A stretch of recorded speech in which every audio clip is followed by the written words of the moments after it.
Welcome to Wealth Wisdom Daily, the channel for those who want to understand money and master it instead of chasing it. Today, we're diving into a truth they never taught you in school, a truth so simple yet powerful enough to change your financial destiny. Here it is. The difference between the rich and the poor is not how much money they earn. It's how they treat every single dollar they touch. Poor people think about how to spend. Rich people think about where to position. One group reacts with emotion, the other moves with strategy. If you're tired of running in circles, if you're ready to stop playing defense and start playing like a strategist, this video is for you. Get your mindset ready, because what you're about to hear will change the way you see money and the way you live your life. The spending reflex, why most people stay poor. Let's start with something brutally honest. Most people don't have a money problem. They have a reaction problem. The moment money comes in, their first instinct is to spend. A bonus from work? Upgrade the phone. A side hustle payment? Dinner out, new clothes, maybe a quick trip. A tax refund? Time for that big flat screen TV. This is what we call the spending reflex, and it's the silent habit keeping millions of people stuck, year after year, paycheck after paycheck, always chasing, never owning. But why does this happen? Why do people spend so fast, even when they know they should save? Why do they prioritize comfort today over control tomorrow? The answer isn't laziness, it's not stupidity, it's programming. From a young age, we're trained to believe that money is for spending, that success looks like consumption, that freedom feels like treating yourself. We're told to enjoy the moment, to live for now, to reward ourselves after hard work. And that sounds nice, but in practice, it's a trap. Because the more you spend to feel good, the less power you have tomorrow. Every dollar spent on a temporary high is a dollar that never had the chance to grow, to work, to position itself for your future. This is how poverty becomes generational, not because people don't work hard, but because they never stop to think, what is this dollar actually doing for me? Here's a truth most people avoid. Spending doesn't build wealth. Spending builds dependence. Dependence on your next paycheck, on your next promotion, on your next lucky break. It's a never-ending loop of working to spend, spending to feel better, then working harder to cover the spending. This cycle has a name. It's called survival. And most people call it normal. But normal is not the goal. Here's what you need to understand. Spending money gives you a moment. Positioning money gives you a future. One fades quickly, the other compounds quietly. Poor and middle-class people live in the moment because the moment is all they feel they can control. So they spend to feel a sense of progress, a sense of choice, a sense of escape. But that feeling is temporary, and soon it fades into the same stress, the same pressure, the same reality. Because spending money doesn't change your position in life, it just changes your mood for a few hours. That's why even a raise doesn't help. People upgrade their lifestyle with their income, not their positioning. The result?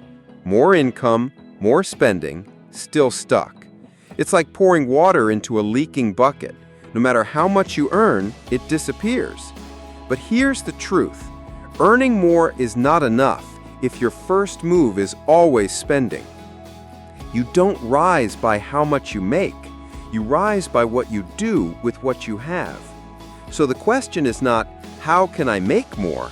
It's, what am I doing with what I already have? Let's break it down even further. Spending is emotional. Positioning is intentional. Spending is reactive. Positioning is strategic. Spending is about now. Positioning is about next. If you want to stay broke, just keep spending without a plan. But if you want power, real power, you have to pause and think and ask yourself, where should this money go so that it multiplies, protects me, and gives me leverage tomorrow? This is the mindset of the rich, and it starts with rejecting the spending reflex. Let me tell you a secret. The rich spend too, but they spend differently. They spend after positioning, not before. Their money first goes into assets, investments, businesses, tax shelters, education, networks, influence, and only after that they enjoy what's left. To them, spending is a reward for positioning well, not a reaction to getting paid. That's the difference. So what does this mean for you? It means you have to retrain your mind from spender to strategist. You have to delay gratification, not forever, just long enough for your money to take root. Because every dollar you don't position is a dollar that will never fight for you. And in this world, money is either working for you or working against you. There is no neutral. The next time money lands in your hands, don't ask, what can I buy? Ask, where does this fit in my bigger plan? And if you don't have a bigger plan, that's your starting point. Because until you know how to position, you'll always be stuck trying to afford, trying to keep up, trying to catch a break, trying to feel secure. But the truth is, security isn't something you spend your way into. It's something you position your way into. Let go of the spending reflex. It's not freedom, it's financial sedation. And the longer you stay sedated, the longer someone else owns your time. Positioning, the invisible game rich people play. You've probably heard the phrase, it's not what you earn, it's what you keep. But the rich take that one step further.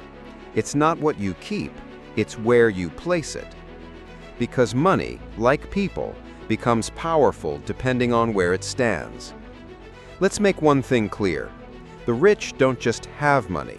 They know where to put it. That's the real game, the invisible one, the one you were never taught to play. It's called positioning. And here's how it works. Positioning is about giving every dollar a job, a role, a mission.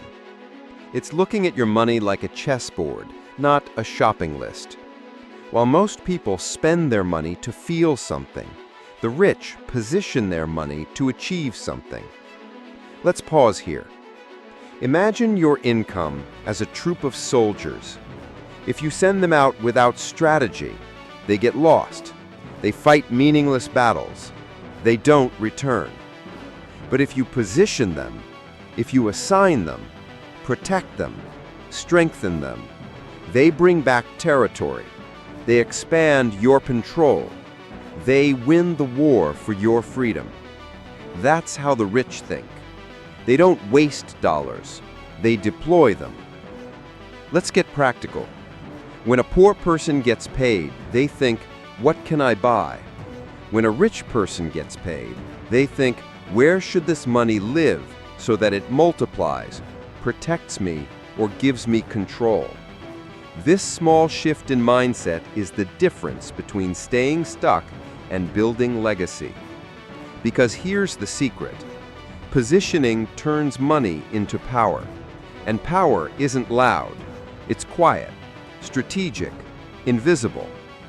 The rich don't flaunt every move. They don't announce every investment. They just keep positioning and let time do the talking.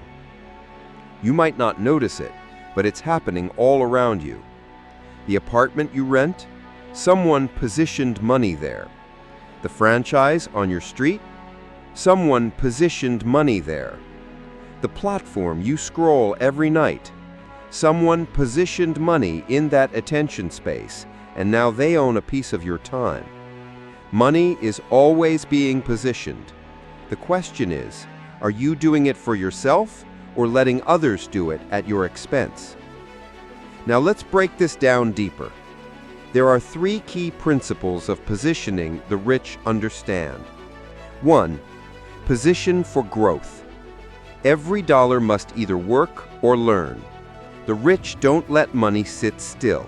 They place it in businesses, assets, ideas, systems, people, and let compound value take over.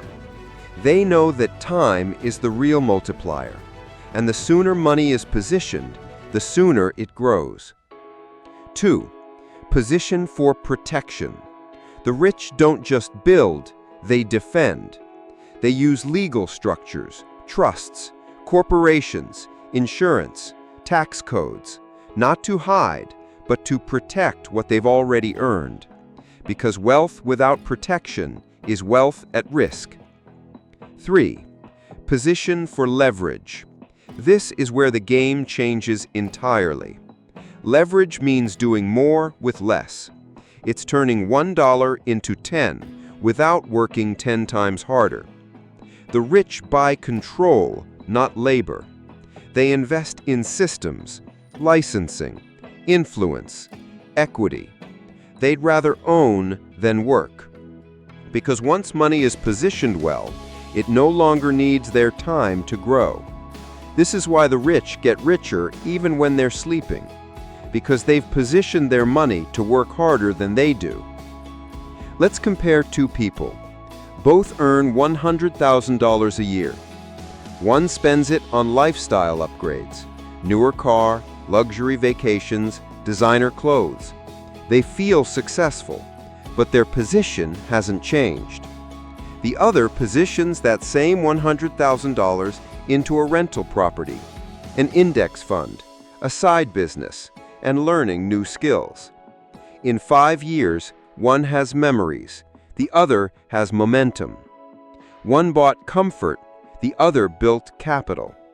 Same income, different outcome, because of positioning. Here's the brutal truth. Poor people spend money like they'll always have more. Rich people position money like it could be their last chance. That sense of urgency, that respect for every dollar, that's what builds wealth. Not luck, not inheritance, not timing, strategy. And positioning is the core of that strategy. Now let's be honest. Positioning isn't exciting at first. It's not flashy. It doesn't come with instant reward. That's why most people ignore it. But while others chase dopamine, the wealthy chase structure. While others show off purchases, the wealthy hide ownership. While others look rich, the wealthy are building real power. So what can you do? Start small, but think big. Before you spend, ask, can this money be positioned better? Even $10, even $100 can be placed somewhere that creates return, not just relief. Buy a book, start a course, join a community, save for an asset, support something scalable. Don't think of money as fuel for comfort. Think of it as positioning power. Because in the end, wealth isn't about how hard you work. It's about how well your money works when you're not. And that starts by treating money not as a toy, but as a tool. Not as a reward, but as a resource. Not as something you spend, but something you position. Spending is addictive. Positioning is strategic. Let's be real for a moment. Spending money feels good. It gives you a rush, a dopamine hit, a sense of control, a taste of success. Buy something new and suddenly you feel like your life is moving forward. That feeling is addictive. And just like any addiction, it starts small but grows quickly. A new pair of shoes becomes a new phone, becomes a new car, becomes a lifestyle you can't afford but can't let go of. This is why most people are not stuck because of poverty. They're stuck because of pattern. The pattern of spending to escape, spending to impress, spending to feel alive. But here's the hard truth. Every time you spend money to feel better, you're buying a lie. Because the relief is temporary, but the cost is permanent. That's what makes it dangerous. Spending numbs discomfort, just like alcohol numbs pain. But when the high wears off, the problem is still there, and now you're broke too. Let's go deeper.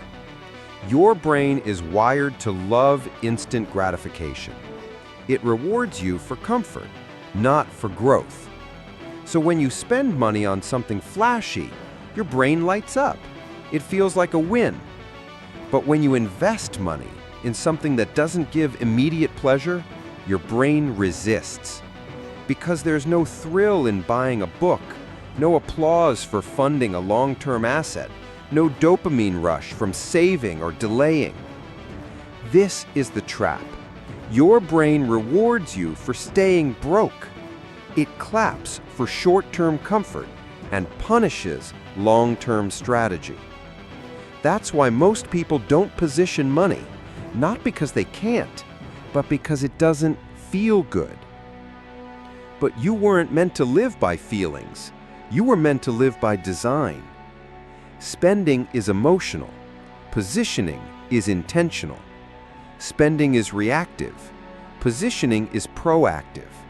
Spending is short-lived. Positioning builds forever.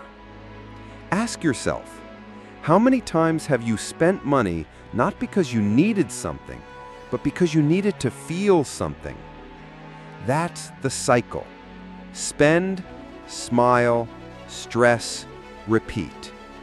But the wealthy break the cycle. They understand that the best use of money is not to feel better today, but to build better for tomorrow. They don't chase emotional release. They chase financial leverage. This doesn't mean they're cold. It means they're focused. They don't let emotion dictate their money. They let strategy lead the way. Because they've learned the more emotionally charged your decisions, the more financially dangerous they become. You buy a new car because you feel behind. You upgrade your lifestyle because your friend did. You spend on vacations to escape your routine. And every time you do, you trade long-term power for short-term pleasure. That's not wealth. That's withdrawal. Let's talk about discipline. Discipline is not about denying yourself forever. It's about delaying pleasure until it becomes sustainable.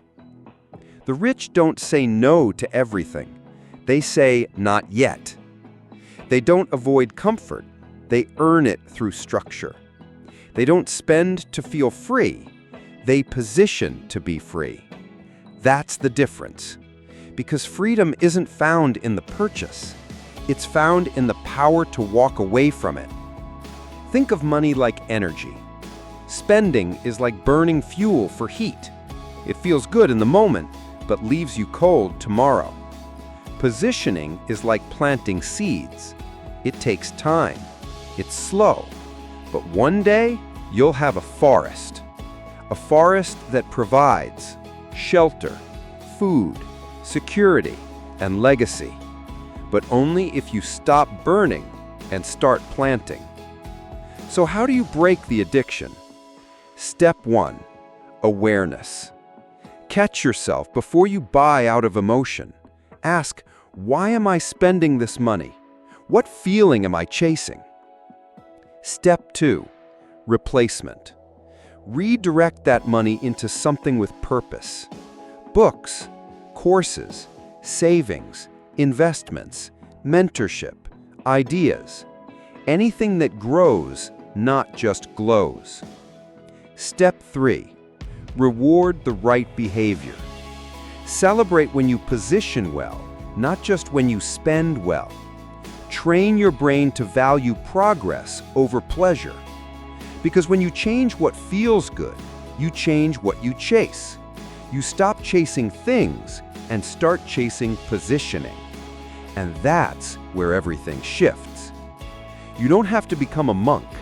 You don't have to live poor to become rich. But you do have to unlearn the addiction, to spending for status, spending for validation, spending for escape. You are not your purchases. You are not your brand names. You are not your follower count. You are what you build.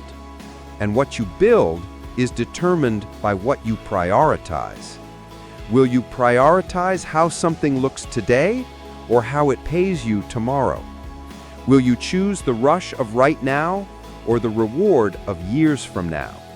Because the difference between being broke and building wealth is not about how much you have. It's about what you do when you finally get it. Don't fall for the dopamine. Don't let your feelings spend your future. Be the person who pauses, who questions, who resists the urge and chooses strategy over satisfaction. Because in the end, those who delay will dominate. The consumer trap, how marketing trains you to stay poor. If you think spending is a personal decision, think again. It's not just the habit, it's a system designed to keep you consuming so you never start positioning. You were trained to spend from the moment you could see a screen, from the moment you heard the words, "You deserve this." Let's get something straight. Modern marketing doesn't sell products. It sells identities. They don't want you to buy shoes. They want you to buy the feeling of status. They don't want you to buy makeup. They want you to buy the illusion of being enough. They don't want you to buy a car. They want you to buy the image of success. And it works because they know how your mind responds to scarcity, to urgency, to emotional manipulation. They use words like limited time only, must have, don't miss out, because fear of missing out is more powerful than logic. They know that you'll spend more to escape feeling less. This is the consumer trap. And the more you fall for it, the more they profit, and the more you stay broke. You become a product of the product, chasing identity through items and confusing ownership with self-worth. Let's break this down. Every ad you see is designed to create a gap in your mind, a gap between who you are and who you could be if only you bought what they're selling. And once that gap is planted, you start to believe it. You don't feel successful? You need this luxury watch. You don't feel beautiful? You need this cream. You don't feel in control? You need this phone. It's not about need, it's about narrative. They tell you a story and sell you the solution, even if the story was never true. And here's where it gets darker. The people who create these stories, the marketers, the advertisers, the influencers, they don't live by the same script. They build their wealth by positioning your attention while you destroy yours by spending it. They understand that money flows where attention goes. And if they can hold your attention, they can drain your intention. That's the trap. You're not just spending money. You're spending your focus, your energy, your future, all on things you didn't really want until someone convinced you it would make you whole. Now, ask yourself this. Who benefits when you buy without thinking? Not you. Every time you click Add to Cart because of a feeling, someone else wins, while you lose a little more leverage, a little more control, a little more positioning. And here's the irony. The rich aren't the ones buying all the new stuff. They're the ones selling it to you. They're not buying the newest phone every year. They're investing in the companies that make them. They're not waiting for Black Friday deals. They're watching their stock prices rise because you bought into the hype. The poor consume. The rich create. The poor follow trends. The rich design them. This isn't about shame. This is about awareness. Because the first step to breaking free is realizing that your desires aren't always your own. They were planted by algorithms, by repetition, by carefully crafted psychology. You were taught to spend without strategy because a strategic spender is a dangerous customer. They can't manipulate someone who thinks long-term, who asks questions, who pauses before every purchase. But they can easily control someone who buys to feel, not to build. Now here's the question. Will you keep playing the game that was designed for your failure, or will you rewrite the rules? You don't have to reject every purchase. You just have to reject blind consumption. You don't have to live cheap. You just have to live conscious. Every time you choose not to buy something unnecessarily, you're not missing out. You're gaining power. You're taking your future off the shelf and putting it back in your hands. Remember this. You are being marketed to every single day, whether you realize it or not. But now that you know, you have a choice. You can be the consumer, or you can be the commander. You can be the product, or you can be the producer. You can be manipulated, or you can become unshakable. The world doesn't need more spenders. It needs more strategists. The next time an ad tells you you're not enough without what they're selling, smile, because now you know you were never supposed to be enough in their eyes. You were just supposed to keep spending. But today, you choose something different. You choose to position, not just purchase, to grow, not just glow, to own your power instead of renting your identity. The rich person's first question: where should this go? When most people receive money, they ask the wrong question. They ask, what can I buy? It sounds harmless. It feels normal. But that question is the root of financial stagnation.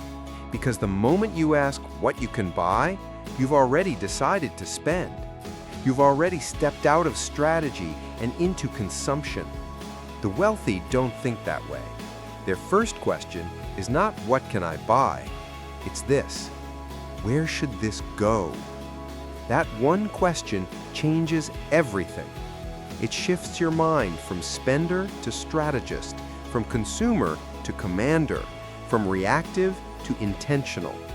Because money is not just income, it's a resource, a soldier, a seed. And if you want your money to grow, to protect you, to multiply, you must first place it. Let's break this down. Every time a rich person earns, they immediately categorize their money into positions, not purchases, positions. Some goes to growth, some goes to protection, some goes to opportunity, some goes to impact, some goes to freedom. Every dollar is assigned, every dollar has a destination, every dollar is moving with purpose. Compare that to the poor or middle class, where every dollar is responded to, not directed. It goes like this: bills due, pay it. See a sale, buy it. Friend's birthday, swipe it. Need a break, spend it. No plan, just pressure. But the rich play offense. They don't just survive, they position. They ask, where can this dollar be planted, not just placed? Where can this money earn more while I do less? Where can it protect me from future storms? Where can it give me control instead of stress? That's not fantasy, that's habit. Let me show you how this works in real life.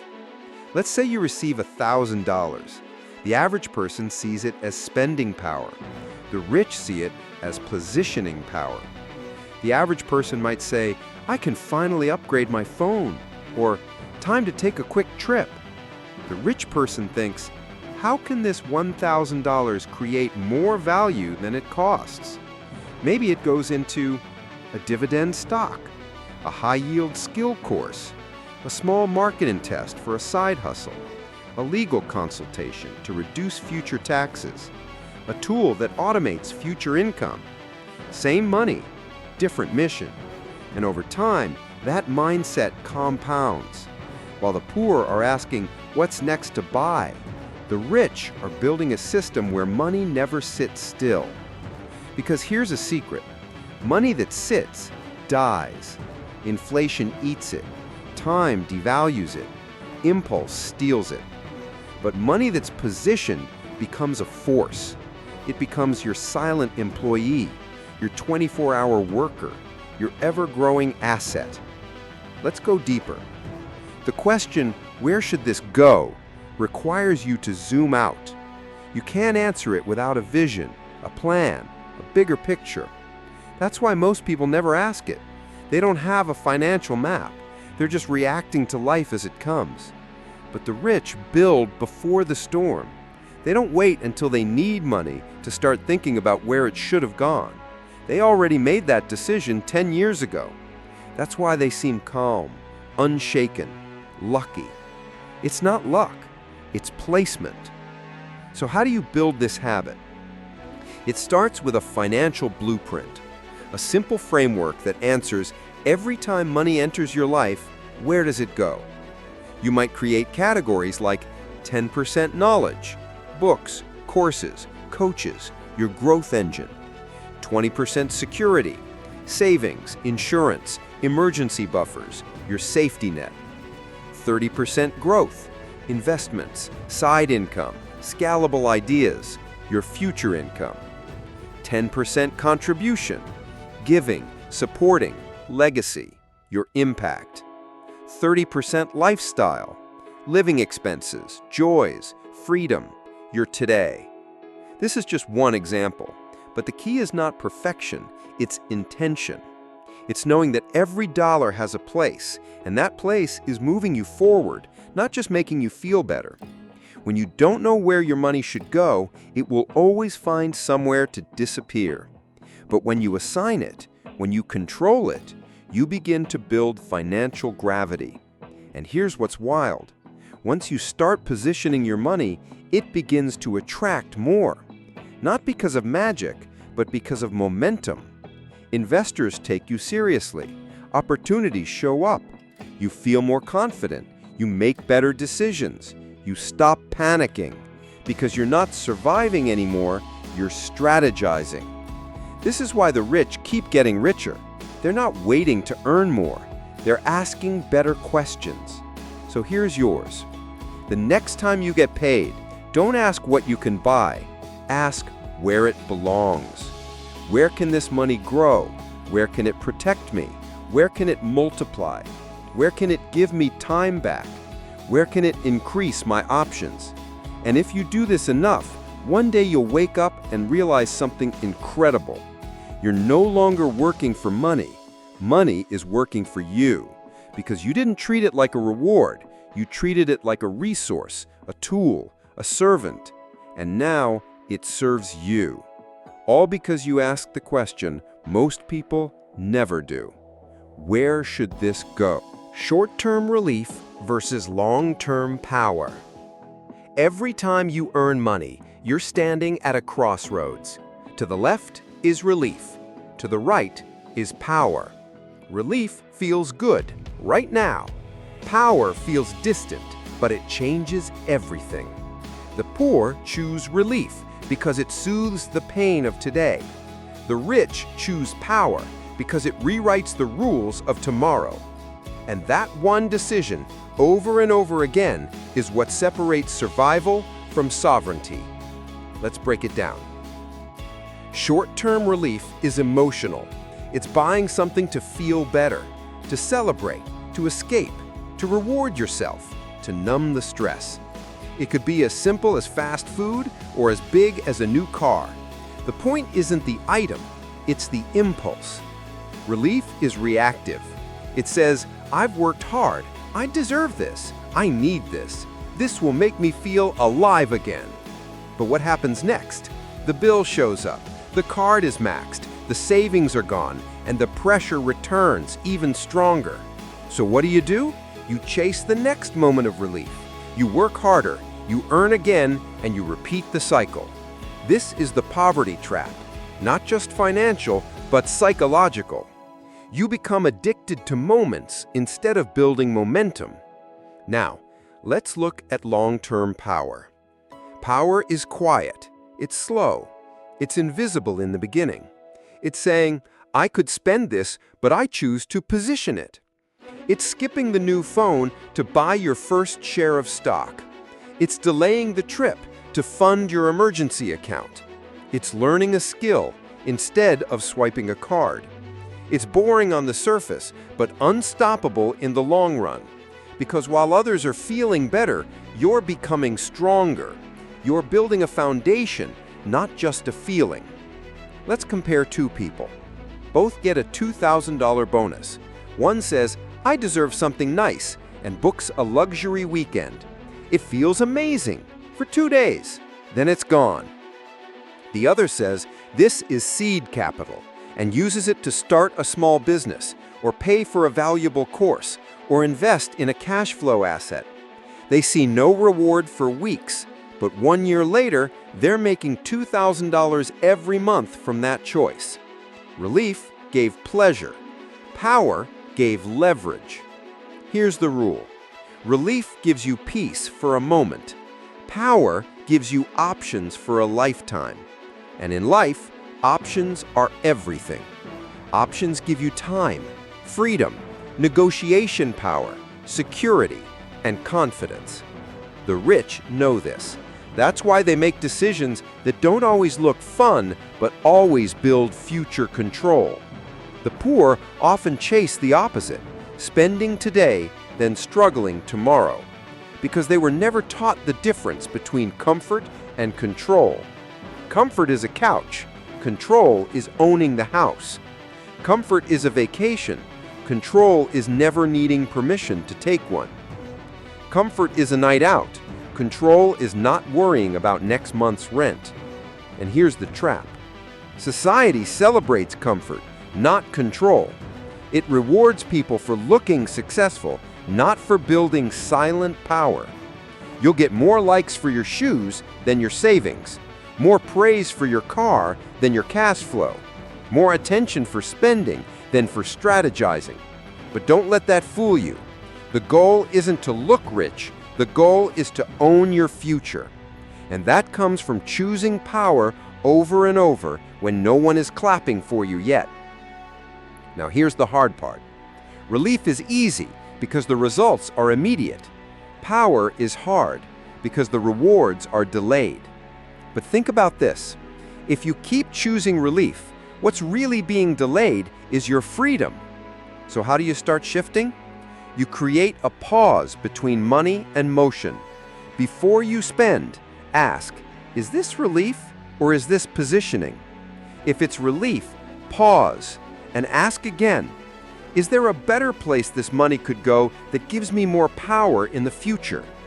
This simple pause can change your entire trajectory. You'll begin to notice how many of your purchases are emotional, not strategic. And once you see it, you can't unsee it. You'll begin to build the muscle of delayed gratification, the same muscle that built every fortune, every empire, every lasting legacy. Because power comes from patience, not panic, from purpose, not pressure, from long-term thinking, not short-term escape. Here's the final truth of this part. Relief is about now. Power is about forever. If you always choose now, you'll never reach forever.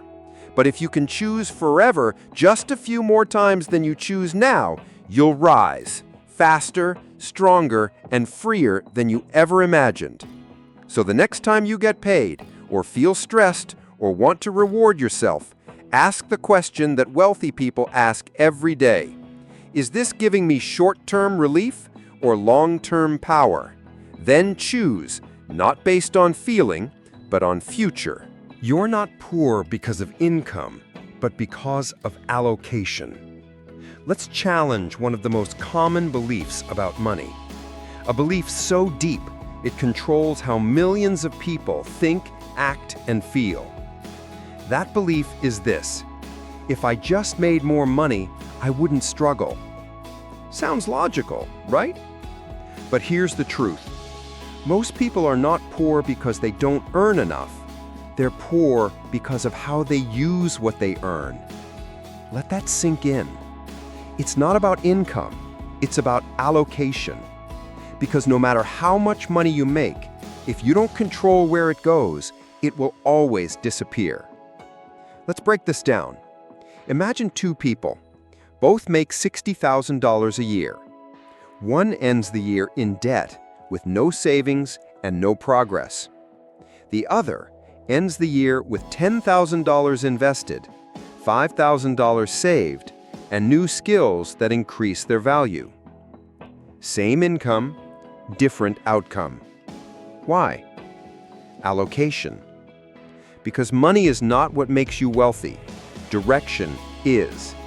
If every dollar you earn goes toward consumption, you'll always need more just to stay afloat. But if every dollar you earn is given a mission, a plan, a purpose, you begin to build traction, leverage, and control. Here's a hard truth. Poor allocation turns high earners into broke people. That's why there are doctors, lawyers, and executives living paycheck to paycheck. Because income doesn't fix financial chaos. Only strategy does. You can't out-earn bad money habits, no matter how big the paycheck. So let's go deeper. What is allocation? It's simply this: telling your money where to go before it decides for you. It's assigning every dollar a task before it slips through your fingers. Without allocation, money will always find a way to disappear. It will vanish into takeout, subscriptions, impulse buys, upgrades, lifestyle creep, and endless excuses. But with allocation, even a small income can grow into freedom, because the amount isn't the weapon, the discipline is. Here's the math no one tells you. If you make $2,000 a month and you position just 20%, that's $400 a month. In 5 years, that's $24,000. And if even half of that is invested in something that grows, your future looks very different than someone who earned twice as much but spent 100% without thinking. The poor say, "I don't make enough to save." But the rich say, "I never earn too little to allocate." That mindset is the foundation of financial transformation. Let's be clear, this isn't about perfection, it's about consistency. It's about saying no to a few things now so you can say yes to bigger things later. It's not about cutting joy, it's about increasing choice. Allocation is not punishment, it's freedom in disguise. Because when you allocate with intention, you stop being reactive. You start becoming powerful. You're no longer a victim of your paycheck. You're the architect of your wealth. Now let's look at some practical examples. The poor allocation mindset gets paid, covers bills, spends what's left on random things, saves if there's anything left, panics when emergencies happen, feels stuck every month. The strategic allocation mindset gets paid, immediately allocates fixed percentages, 10% investment, 10% savings, 10% education or skill building, 10% giving or legacy, 60% living expenses adjusted as needed, adjusts lifestyle to match plan, feels in control even when income is modest. One is reaction, the other is leadership. And here's a powerful principle. Money follows structure. If there's no structure, there's no growth. It's the same reason a business can make millions and still fail, because revenue without allocation is a recipe for ruin. Now let's talk about mindset. If you believe you're poor because of income, you'll wait for more income to feel better. But if you believe your wealth depends on how you use what you have, you'll start today with what's already in your hands. That shift from waiting to allocating is the moment your financial life begins to change. You stop waiting for raises, for luck, for handouts. You start building systems, habits, ownership. Because here's the truth. Wealth doesn't come from earning more. It comes from doing more with what you earn. The rich understand this deeply. That's why even when they earn a lot, they don't just spend more. They keep allocating, intentionally, relentlessly, consistently. Because they know if they don't control their money will control them. So what's the takeaway? Stop blaming income, start building systems. Stop thinking you need more. Start managing better. Stop treating your paycheck like a reward. Start treating it like a resource. And most importantly, start asking the question that rewrites your financial destiny.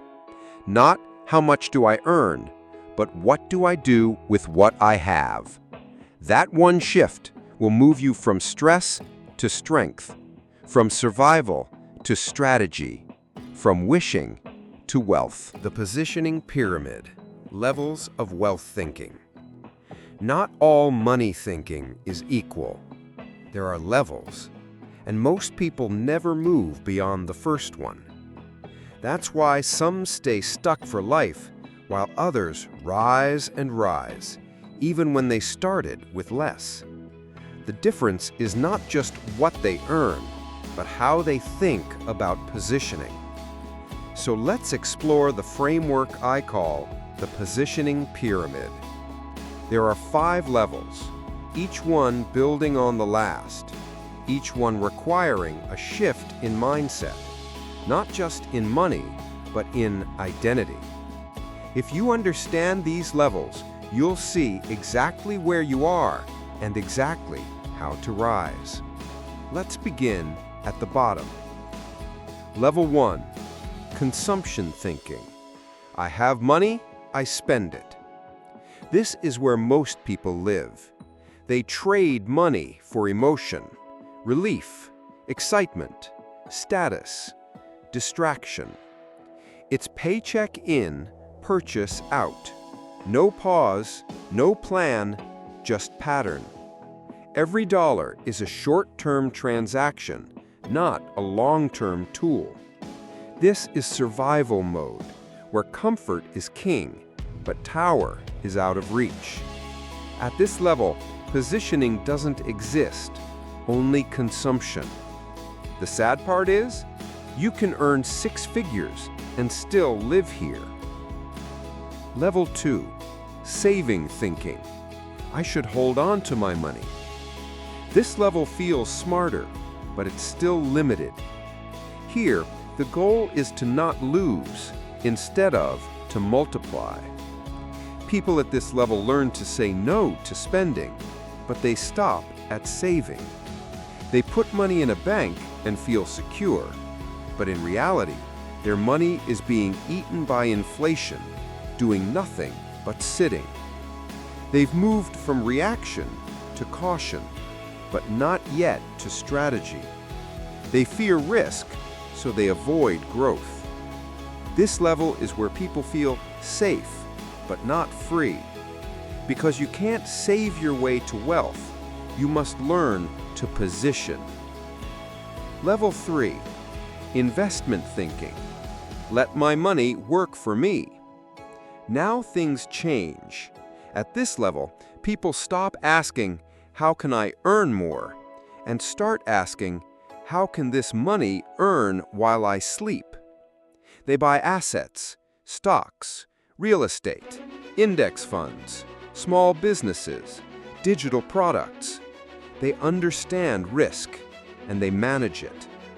They know that doing nothing is riskier than doing something smart. This is where true momentum begins, because compounding enters the picture. Your money starts to work, even when you don't. But this level also brings responsibility. You need to learn to think long-term, to stay consistent, to keep planting even when you don't see results yet. Investment thinkers build gardens, while others eat fast food. And while it may take time, one day their harvest feeds generations. Level 4, ownership thinking. I don't just use systems, I own them. Here's where the gap gets serious, Because at this level, people stop asking, what can I invest in? And start asking, what can I own?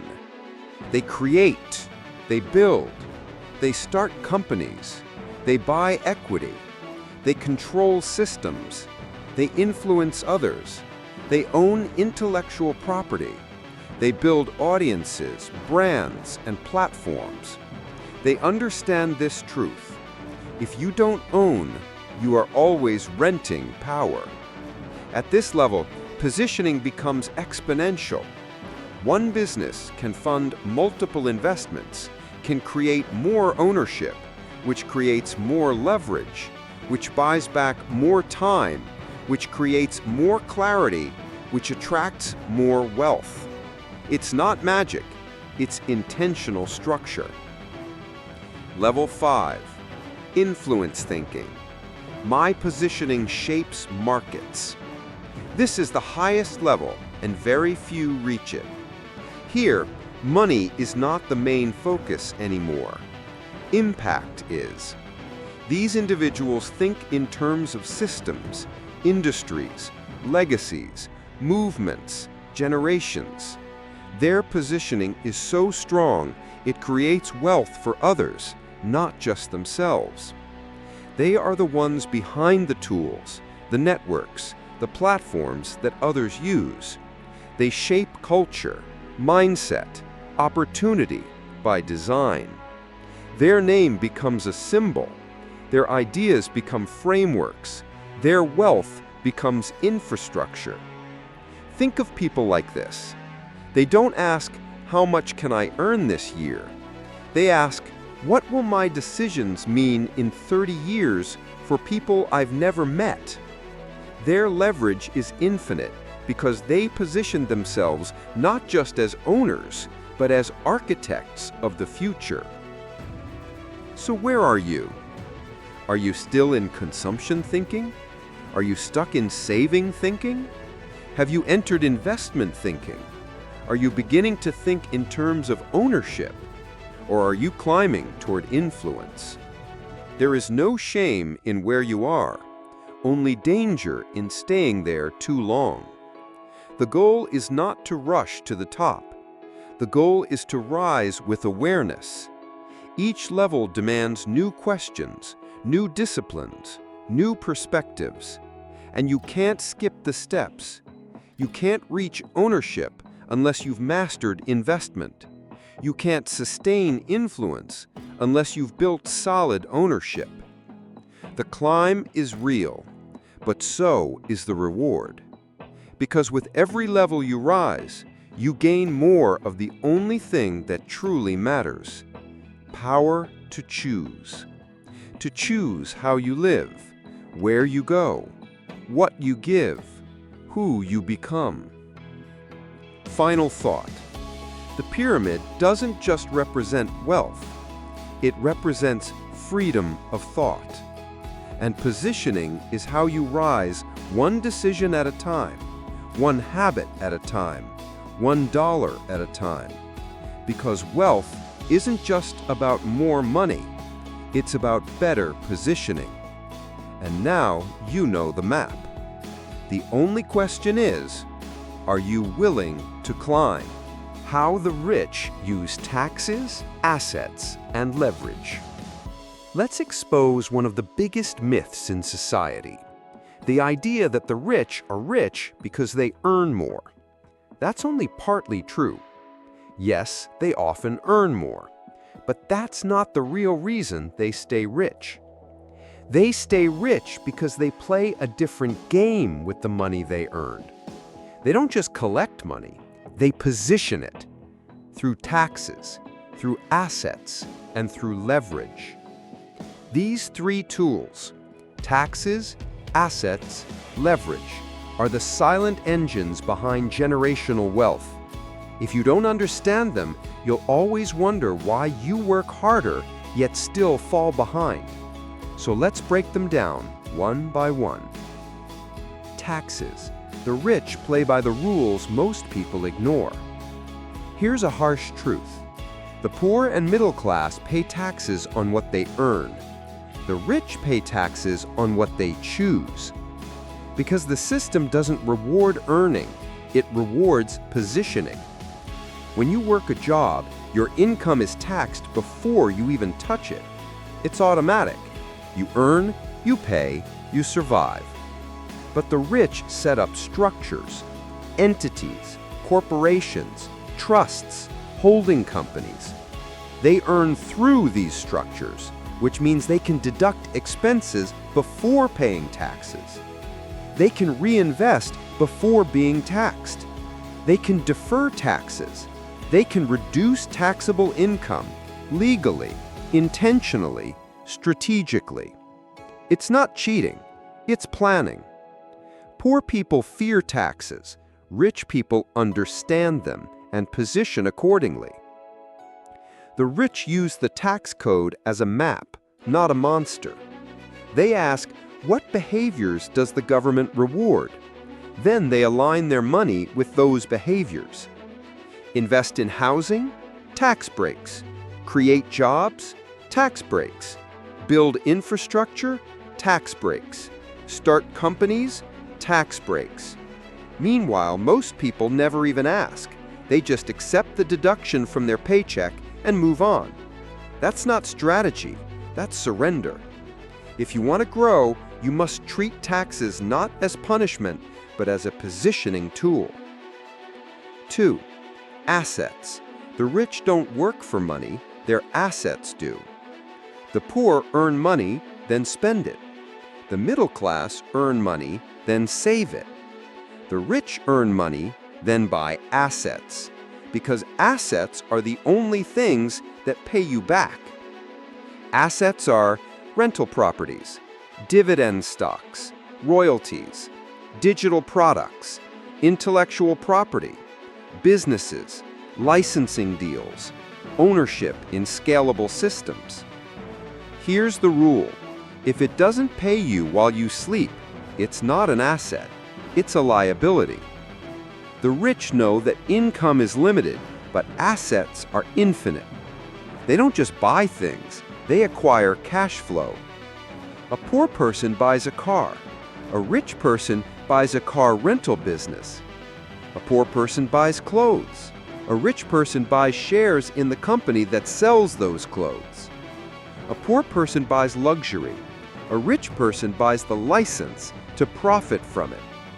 This isn't about being cold. It's about being clear. Clear that the goal is not to look rich, but to own what makes people rich. And once you start thinking in assets, your money never stops working, because assets create income that funds more assets, that create more income that funds your freedom. It's a flywheel, and once it starts spinning, it never stops, unless you keep spending on things instead of positioning into assets. 3. Leverage. The rich don't use only their own time or money. Now we talk about the most powerful positioning tool of all, leverage. If income is the engine, leverage is the jet fuel. The poor trade time for money. The rich trade leverage for scale. Here's how leverage works. Financial leverage, using borrowed money, debt, to increase returns. Buying property with a mortgage. Investing with other people's capital. Scaling with investor funds. Debt is not bad if it's used to build value. Time leverage, hiring others, delegating, automating, outsourcing, creating systems that run without you.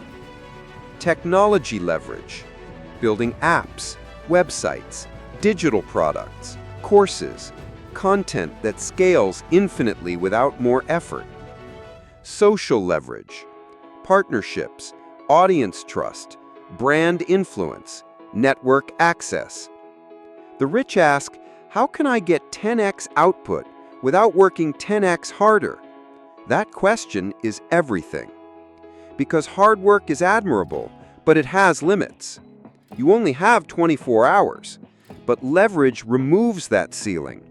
It allows your position to do the work instead of your hands. This is why two people can both work 60 hours a week, but one is exhausted and broke, the other is scaling and winning.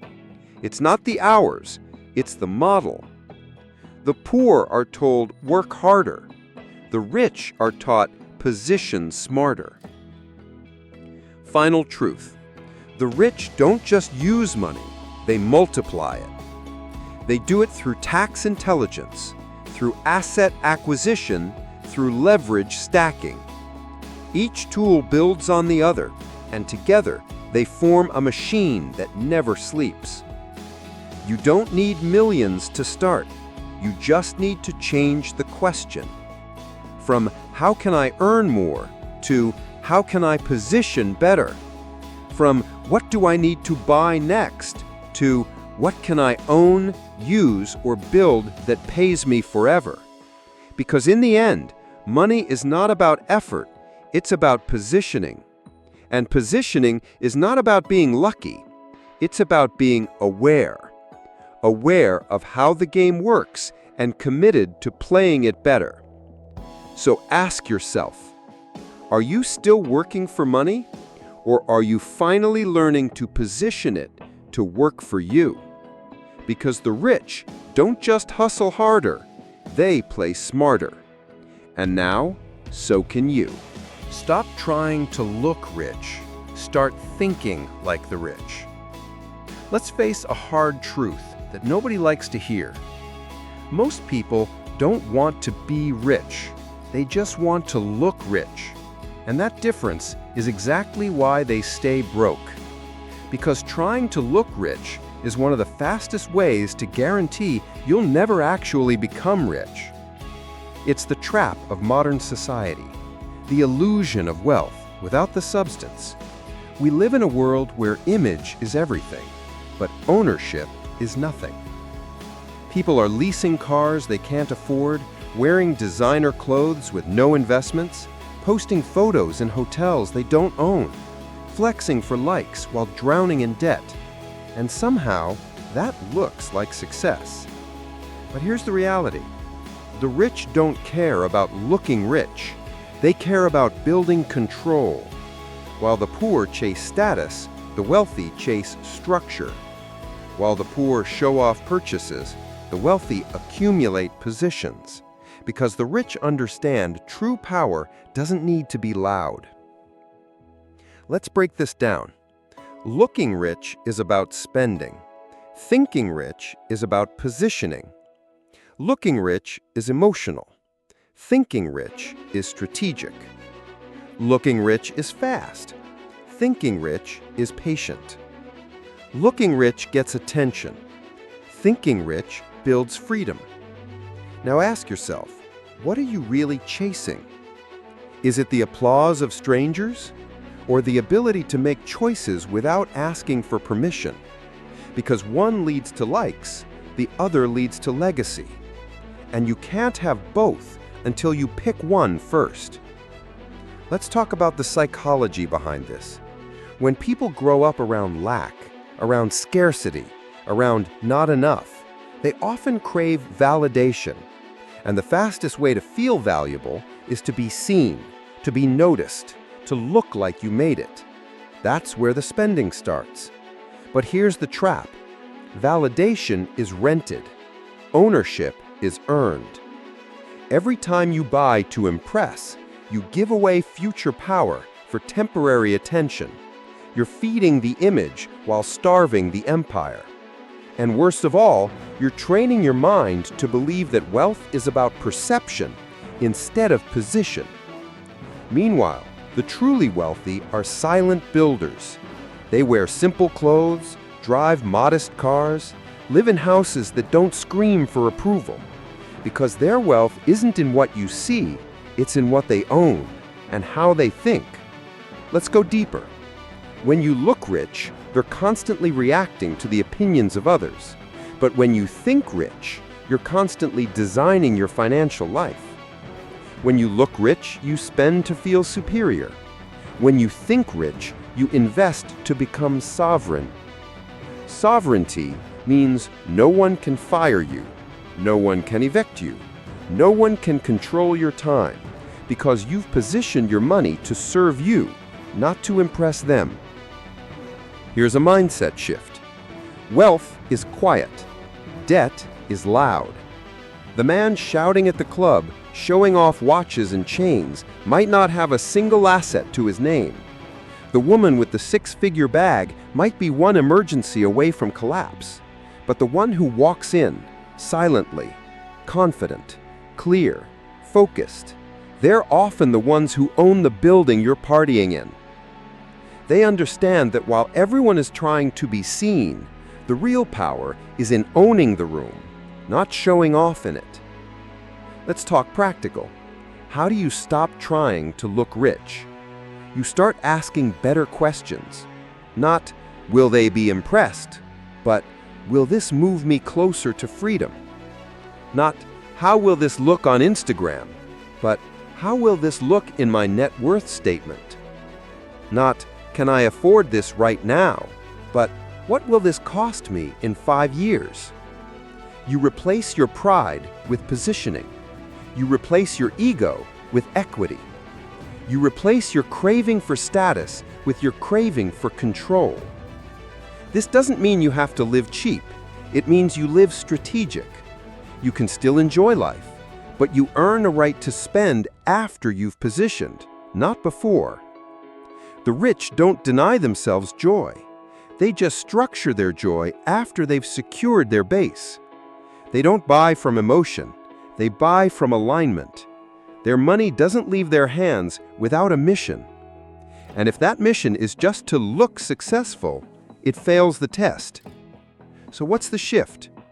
It's this. You stop performing and start building. You stop proving yourself and start improving yourself. You stop buying things to feel like you've made it and start becoming the kind of person who never needs to prove it. Because when you think like the rich, you don't need everyone to see your wealth. You just need your wealth to be working while you're not.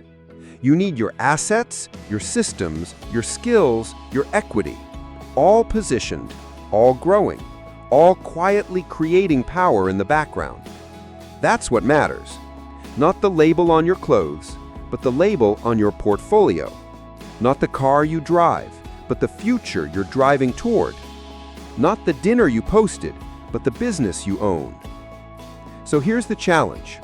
For the next 12 months, stop trying to look rich. Start thinking like the rich. Build your positioning.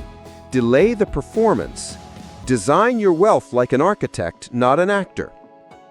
And when the time comes, you'll no longer have to show people you're rich.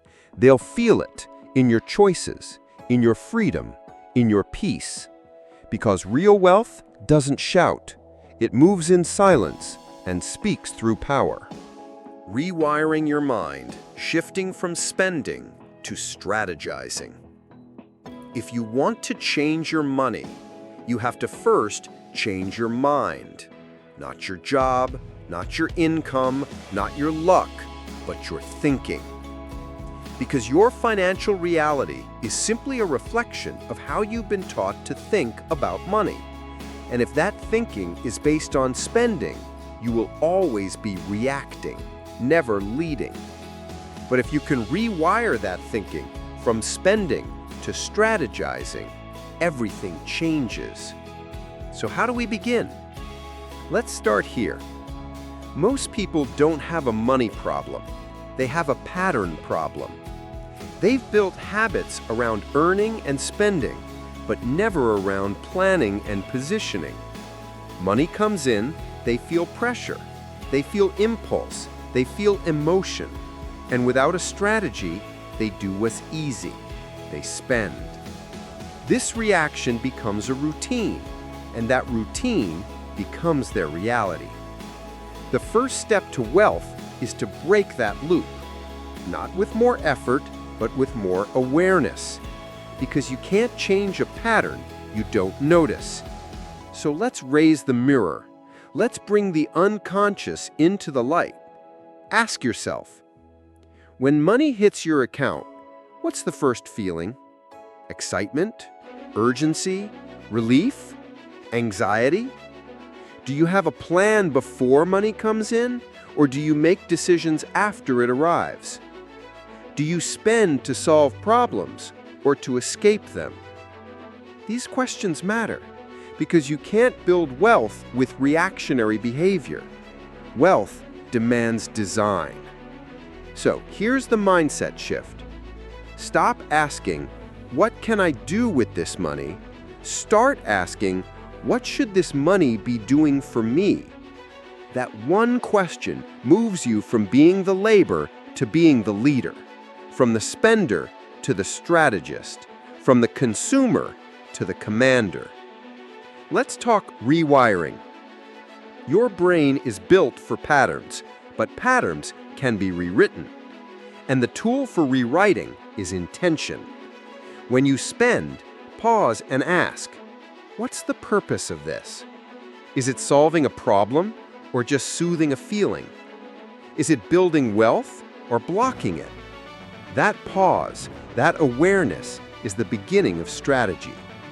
Now let's build a system. Here are 5 simple steps to start rewiring your mind. 1. Name every dollar before it arrives. Most people create a plan after they've already spent. That's too late. The wealthy plan in advance. They assign every dollar a role before it hits their account. This is called proactive allocation. You don't have to be rich to do this. You just have to decide in advance X% to investments, X% to savings, X% to self-education, X% to living expenses, X% to scalable opportunities. When you name the dollars, they stop wandering. 2. Change the feeling you attach to spending versus positioning. Right now, spending might feel like relief, and saving or investing might feel like loss. That needs to flip. You need to train your brain to feel proud, empowered, strategic when you position money, and to feel cautious, reflective when you spend without purpose. This comes with repetition. Celebrate every intentional move, track every strategic allocation. Reward the thinking, not the impulse. Delay, then decide. If you're about to spend on something you didn't plan, pause. Give it 24 hours, 48 hours, even 1 hour.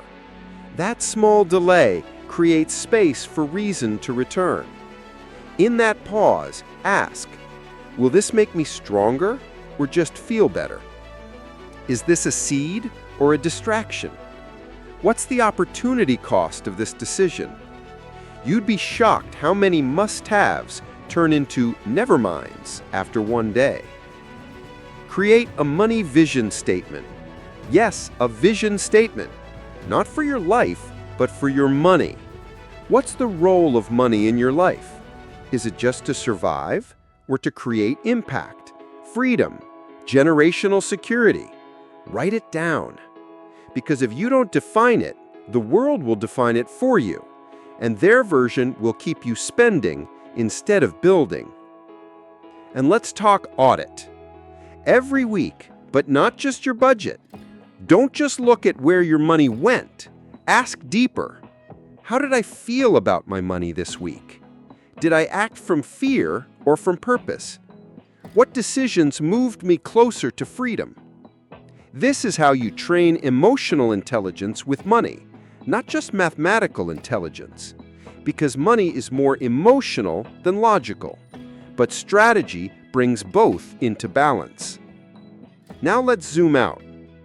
Why is this shift from spending to strategizing so powerful? Because when you spend without strategy, you're always chasing. You're chasing relief, chasing income, chasing upgrades, chasing stability. But when you start strategizing, you create. You create space. You create systems. You create opportunity. You create peace. You don't need to be wealthy to start thinking like the wealthy. You just need to start thinking ahead. One intentional decision at a time. One pause, one plan, one habit. Because here's the truth. Rich people don't just have more money. They have a different relationship with money. They don't fear it. They don't worship it. They manage it. They don't chase it. They command it. And now, you can too. You can stop spending to survive and start strategizing to lead. You can stop reacting to every dollar and start positioning every dollar. Because money isn't magic, it's movement. And the one who moves it with purpose wins. Every dollar is a seed, not a reward. Let's reframe something you've been taught your whole life. Most people are conditioned to believe, if I earn money, I deserve to spend it. They see every paycheck, every bonus, every windfall as a reward for hard work, a reward for sacrifice, a reward for showing up. So they spend it, quickly, proudly, emotionally. But what if that's the mindset that's keeping you broke? What if the money you receive isn't a reward at all, but a seed? A seed you can plant, water, protect, and multiply. Because once you start seeing every dollar as a seed, your entire relationship with money changes. Let's go deeper. A seed doesn't look like a tree. When you hold a seed in your hand, it doesn't look like much. It's small, forgettable, ordinary. Spending it seems like no big deal. But if you plant it, if you care for it, if you protect it from the wrong environment, it becomes something massive, unshakable, powerful. That's how wealth works. Every dollar in your hand is not just money, it's potential. But only if you treat it like a seed, not like a treat. The poor eat their seeds. The rich plant them. And over time, that one decision changes everything. Spending is harvest mentality. Positioning is farmer mentality. When you spend every dollar, you're acting like it's harvest season all the time. You're consuming the fruit before anything has even grown. But wealth isn't built during harvest, it's built during planting. The wealthy think like farmers. They ask, where can I plant this so it grows? What kind of return will this bring? What does this seed need to multiply? And most importantly, they wait. Because no seed grows overnight. They don't panic when they don't see instant results. They understand the law of compounding, of patience, of season. They know you don't eat the seed, you invest it, so the tree feeds you for life. The danger of emotional spending. When you treat every dollar like a reward, you start chasing the next opportunity to feel deserving. You tell yourself, I earned this. I've had a hard week. I need to enjoy life. But all you're doing is building a mindset that says, the moment I get something, it's meant to be spent. That's not wealth. That's a loop of earning, spending, starting over. And it doesn't matter how much you make. If every seed gets eaten, you will never grow roots. This is why people with six-figure incomes still feel poor, because their money never stays long enough to do anything useful. Start small, but think big. You don't need a forest of cash to begin. You need one seed planted in the right mindset. It could be the first $50 you save and never touch, the first $100 you put into a long-term asset, the first hour you invest in financial learning, the first small piece of ownership you acquire, the first habit of asking, where should this go to grow? Because the secret is this: wealth is not built in big leaps. It's built in quiet planting, over and over again, until one day your life becomes the result of the trees you've been growing for years. Trees that give shade, security, opportunity, legacy. While others are still buying shade for the day, you're living under what you planted a decade ago. Think like a gardener, not a consumer. A consumer asks, "What will this give me now?" A gardener asks, "What will this become if I protect it?" A consumer looks at the dollar and sees something they can trade for pleasure. A gardener looks at the dollar and sees something that can create freedom. So who are you becoming? A short-term feeler or a long-term builder? A reward seeker or a legacy planter? Final shift, from reward to responsibility. Here's the deepest truth in this entire lesson. The money in your hand is not a trophy, it's a test. It's asking you, will you spend me like I'm a treat? Or will you place me like I'm a seed? And your answer will shape everything about your future. Because in the end, it's not about how much you earn, it's about what you're willing to grow. And growth only happens when you stop acting like every dollar is a finish line and start acting like it's the first move in a bigger game.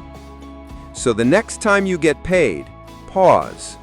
Before you spend, before you swipe, before you celebrate, ask yourself, am I eating the seed or am I planting the future? Building a positioning habit. Daily wealth practices. Wealth is not a one-time decision. It's not about a lucky investment. It's not about a sudden promotion or a windfall inheritance. Wealth is built on habit. Consistent, boring, intentional, daily habit. And if you want to truly shift from spending to positioning, you need to build a lifestyle around positioning. Because knowledge without structure is noise. You can learn everything about assets, about leverage, about taxes and ownership. But if you don't build a habitual system to apply it every day, you'll default back to emotional spending, reactive choices, and the exact life you're trying to escape. Let's fix that. Let's walk through the core positioning habits you can build into your life right now, no matter how much you earn. 1. Create a positioning percentage system. Most people live on random decisions. They spend emotionally, save inconsistently, and invest sporadically. You need to remove the guesswork. Decide your money flow percentages now. Example system. 10% investment, assets, equity, funds. 10% learning, courses, books, mentorships. 10% savings, emergency, safety, cash reserves. 10% opportunity fund, future business or real estate. 10% generosity, giving, legacy, impact. 50% living expenses. Adjust it to your life, but commit to a structure. Structure gives money direction. Direction creates momentum. 2. Position before you spend. Every time money enters your life, from a paycheck, from a client, from a bonus, from a gift, the first question must be, what gets positioned first? Not, what can I buy now? This builds discipline. It creates identity. You start to feel like a builder, not a buyer. Money becomes a mission, not a moment. 3. Track progress weekly, not just income, but positioning. Most people track income, but ignore where that income goes. Wealth builders track positioning.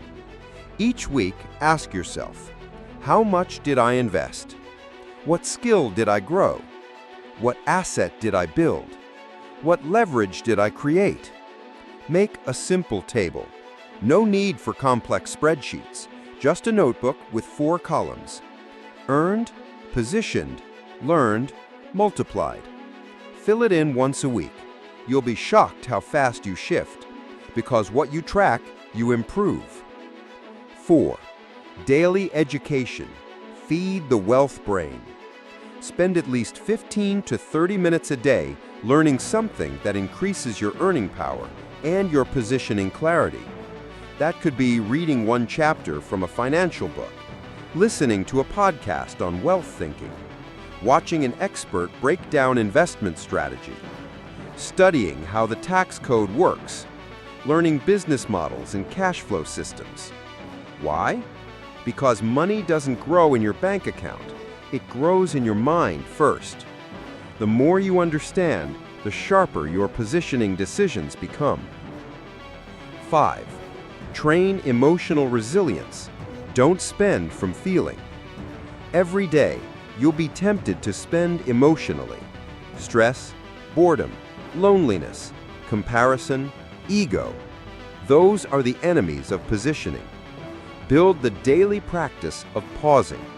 When the urge hits, ask, is this purchase solving a real problem? What's the long-term return of this decision? Is this money serving my ego or my freedom? You'll start catching yourself, and over time, those emotional habits will break. 6. Position $1 every day. Yes, $1. Even on the tightest days, you can still position a single dollar. Put $1 in a high-interest savings account, invest $1 in a micro-investing platform, put $1 toward a learning goal, add $1 to your opportunity fund, give $1 to someone else. It's not about the amount, it's about building the behavior. $1 positioned every day builds the muscle of intentional control, and that muscle scales as your income does. 7. Visualize your positioning legacy. Once a day, for 2 minutes, visualize what your life looks like when your money is fully positioned. Assets producing income while you sleep. Ownership replacing employment. Time freedom. Stress-free giving. Power to say yes. Peace of mind. Legacy that outlives you. Feel that future. Make it vivid. Let it anchor your discipline. Because habits become unshakable when they're tied to emotionally meaningful vision. 8. Teach what you practice. The final positioning habit is to share the mindset with your spouse, your kids, your team, your community. Why? Because teaching forces you to internalize what you've learned, and nothing multiplies your clarity like explaining it to someone else. Positioning is not just a personal habit, it's a cultural shift, and when you normalize it in your environment, it becomes who you are. Final thought. Wealth isn't a wish, it's a repetition. Not once, not sometimes, but every single day. You don't have to be extreme, you just have to be consistent. Because consistent positioning outperforms occasional brilliance. Every dollar you place with intention is a brick in the foundation of your future. And every day you honor the system is a day you move closer to the life you don't need a vacation from. So stop chasing motivation. Start building systems. Start thinking. Start planning. Start planting. Because you don't become wealthy, you become disciplined. And discipline builds everything. Final shift. From consumer to commander. You've made it this far. You've seen the truth behind the systems. You've learned how the wealthy think, how they move, how they position. Now, it's time to make the final shift. The one shift that will determine whether this knowledge changes your life or fades like every forgotten New Year's resolution. It's the shift from consumer to commander. Let's talk about what that means. The consumer lives in reaction. The consumer waits for the next paycheck, the next trend, the next sale, the next approval. The consumer sees money as fuel for emotion, as a way to cope, as a way to impress, as a way to escape. The consumer follows, buys, spends, clicks, scrolls. They think in moments, not in maps. They think in feelings, not in frameworks. They think about what to get, not about what to build. And that mindset leads to exhaustion, dependence, anxiety, scarcity. Because no matter how much they earn, they're never in control. The commander thinks in systems. The commander doesn't react, they design. They don't chase income, they direct capital. They don't live paycheck to paycheck, they live plan to plan. The commander wakes up and asks, what is my positioning today? Where is my money working right now?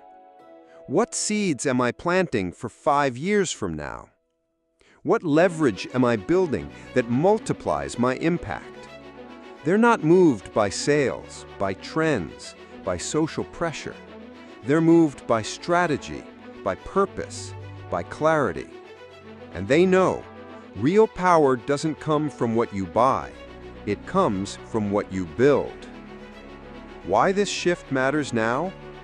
Look around you. We live in a consumer-driven world, a world that rewards appearance, not ownership.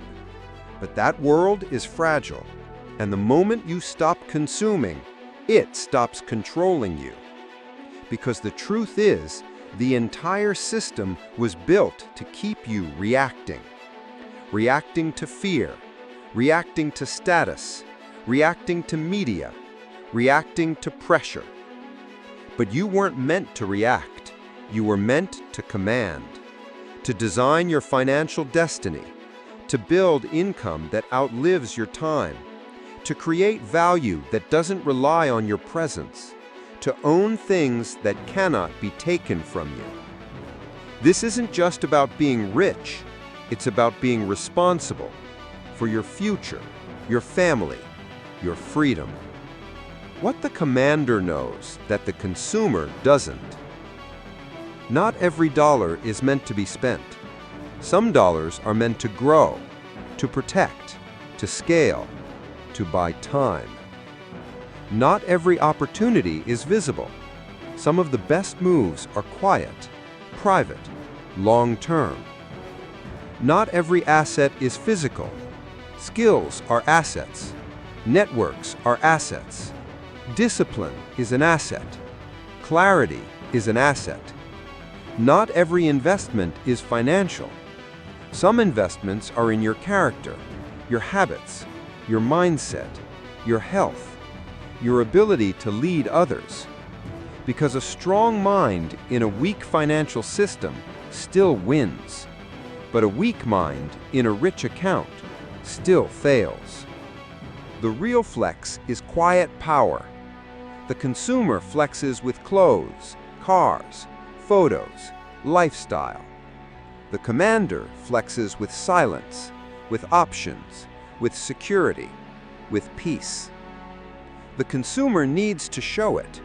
The commander doesn't need to prove anything because they know what they own. They know what they've built. They know what's compounding quietly in the background. So stop trying to look powerful and start becoming powerful. Power isn't loud. It's consistent. It's intentional. It's earned. So what now? You spent 13 chapters learning this game. Now it's time to play it. Don't try to be perfect. Just be progressive. Position $1 better than yesterday. Ask one smarter question than last week. Build one stronger habit than last month. Because success is not found in one massive move. It's found in the daily micro decisions that move you from consumer to commander. You don't need permission. You don't need approval. You don't need luck. You just need to decide right now that every dollar, every hour, every thought will serve a purpose. Not emotion, but intention. Not reaction, but position. Not image, but impact. Because in the end, You weren't born to consume your life. You were born to command it. Final words. The world is full of consumers, but only a few rise to become commanders. Not because they were born rich, but because they changed how they saw money and how they saw themselves. And the moment you make that shift from spending to positioning, from reacting to designing, from needing to owning, you join them. So the question isn't, can you become wealthy? The question is, will you start commanding? And when you do, wealth doesn't become the goal. It becomes the byproduct of who you've decided to be.